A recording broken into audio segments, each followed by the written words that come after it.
রহমতুল্লাহ বারাকাতু। সুধী দর্শক, আপনারা আমার নাজমুল ইসলাম চ্যানেল থেকে সবাইকে শুভেচ্ছা রইল। সুধী দর্শক, আজকে যে প্রসঙ্গে কথা বলবো, প্রথমে হাসি আসছে, কি বলবো। আপনাদের একটা গল্প দিয়ে শুরু করি। গল্পটা হচ্ছে, অনেক দিন পরে ঢাকা থেকে বাড়ি গেছি। বাড়ি যাওয়ার পরে সে আজ থেকে ধরেন প্রায় 30 বছর আগে। এখন আমার আরও কয়েক বন্ধুবান্ধব গেছে। ঈদের আগে আমরা গেছিলাম বাড়ি।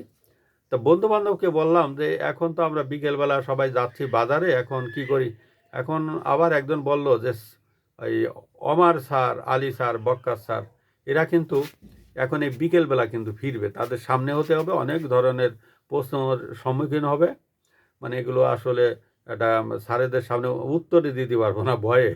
তা কি করা, আমরা একটা ছোট্ট বিল আছে, বিলির ভিতর দিয়ে গেলাম, স্যারদের মুখোমুখি যাতে না হয়। শুধু দর্শক, আমরা স্যারদের এতটা সম্মান করতাম এবং ভয়ও পেতাম। আজ আপনাদের যে বিষয় সম্পর্কে বললাম, সে হচ্ছে ঢাকার একটা বিষয়, আমাদের বাংলাদেশের ঢাকা আমাদের রাজধানী, এখানকার এক বিষয়।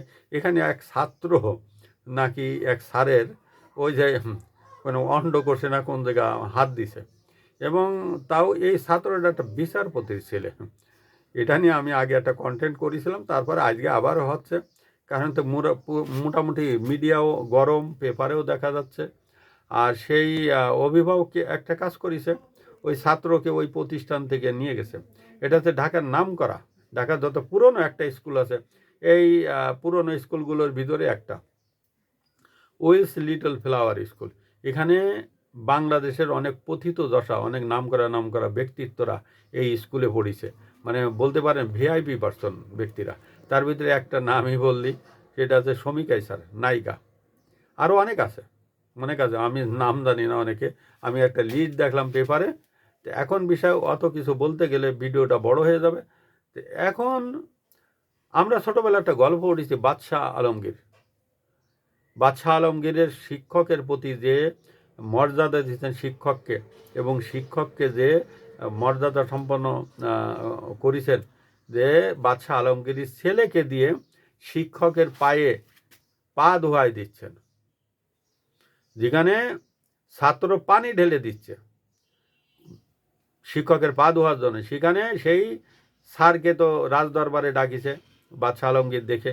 স্যার তো চিন্তা করেছে আমার চাকরি আজকেই শেষ, আজকে আমার চাকরি নট হয়ে যাবে। তখন বাদশাহ আলমগীর শিক্ষককে বললেন, আপনি আমার ছেলেকে বেয়াদবি শেখাচ্ছেন। তো বলছে কীভাবে?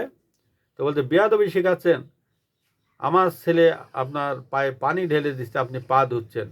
আমার ছেলেকে দিয়ে কেন আপনি পাটা ডলে ডলে ধোয়াননি? এটা আপনি বেয়াদবি শেখাননি? আপনি ছাত্রকে দিয়ে পা ধোয়াবেন এবং তাকে দিয়ে পানি ঢালাচ্ছেন। আপনি সমস্ত শিক্ষকদের অপমান করেছেন। একথা বলার পরে শিক্ষক উঠে দাঁড়ায় বাদশাকে কুর্নিশ করলেন এবং তিনি বললেন, এই আমরা কবিতাটা পড়েছি, সত্যই তুমি মহান উদার বাদশাহ আলমগীর। যুগে যুগে কালে কালে এভাবে শিক্ষকদের কিন্তু অনেকে সম্মান দিছে। আর এখন আমরা এতটা বেয়াদবি শিখে গেছি, আমাদের এই নতুন প্রজন্মটা এত বেয়াদব, অকল্পনীয়। এরা মুরব্বীদের মানে না। অনেক চার দোকানে দিয়ে দেখি পার উপরে পা তুলে তারা সিগারেট টানে, অথচ অনেক মুরব্বীরা ওখানে চা খেতে যেয়ে ফিরে আসে তাদের বেয়াদবি দেখে।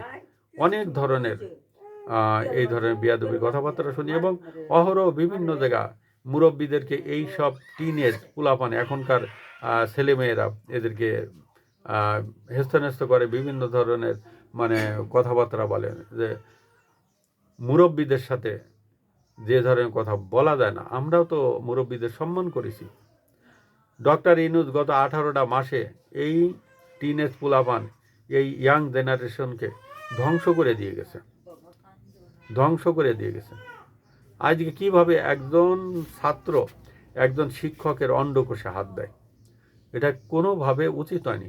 আর বাংলাদেশে বর্তমান কোনো মন্ত্রী, মিনিস্টার, কোনো সরকার কোনো কথা বলছে না, তারা চুপচাপ করে রয়েছে। তারা সেই ইউনূসের কাছ থেকে চুপচাপ জিনিসটা অনুসরণ করছে।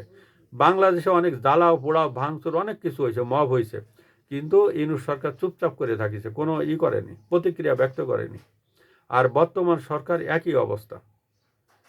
শিক্ষকের মর্যাদা থাকছে না, শিক্ষকের মান থাকতেছে না। আর শিক্ষককে এইভাবে হেস্তনেস্ত করছে পুরা শিক্ষা জনগোষ্ঠীকে। আর সরকার চুপচাপ করে ওই যে ট্রয় নগরী যখন ধ্বংস হচ্ছিল, মানে রোম নগরী যখন ধ্বংস হচ্ছিল, তখন নীরও বাঁশি বাজাচ্ছিল।